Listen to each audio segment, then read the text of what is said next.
ரஷ்யாவில் இசை நிகழ்ச்சி நடக்க இருந்த அரங்கில் நடந்த தாக்குதலுக்கும் யுக்ரைனுக்கும் தொடர்பு இருப்பதாக ரஷ்ய புலனாய்வு அமைப்புகள் சந்தேகம் தெரிவித்துள்ளன.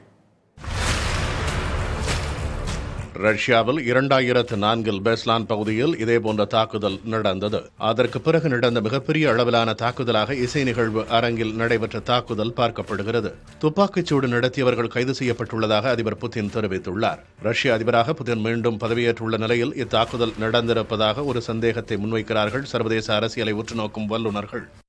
இந்த மாதம் 15-17 நாட்களில்தான் ரஷ்யாவில் எலெக்ஷன் நடந்தது. அதைத் தொடர்ந்து விளாடிமிர் புட்டின் அவர்கள் தேர்ந்தெடுக்கப்பட்டு அவர்களுடைய அரசியல் சட்டம் திருத்தம் செய்யப்பட்ட பின் அவர் தேர்ந்தெடுக்கப்பட்டு 6 ஆண்டுகளுக்கு அவர் அதிபராக இருப்பார், 20-30 வரை. இன்னொரு முறையும் அவரை மீண்டும் தேர்வு செய்வதற்கான வழிமுறையும் இருக்கின்றது.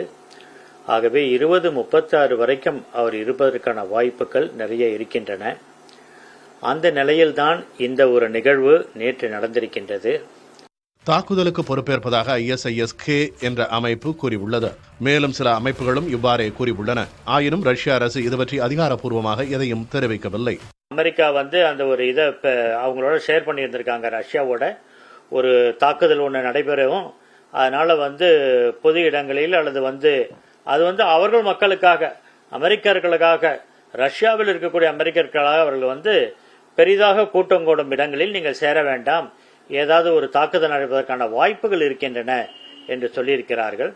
அப்போது ரஷ்யா அதை நிராகரித்து விட்டது.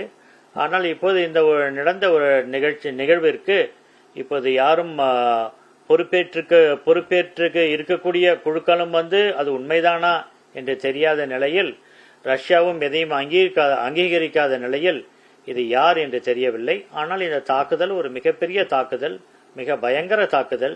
மாஸ்கோ தாக்குதலின் பின்னணியில் ISIS-K தீவிரவாத அமைப்பை அமெரிக்க புலனாய்வு அதிகாரிகள் சுட்டிக்காட்டும் நிலையில் தாக்குதலுக்கும் உக்ரைனுக்கும் தொடர்பு உள்ளதாக ரஷ்யா சந்தேகிக்கிறது.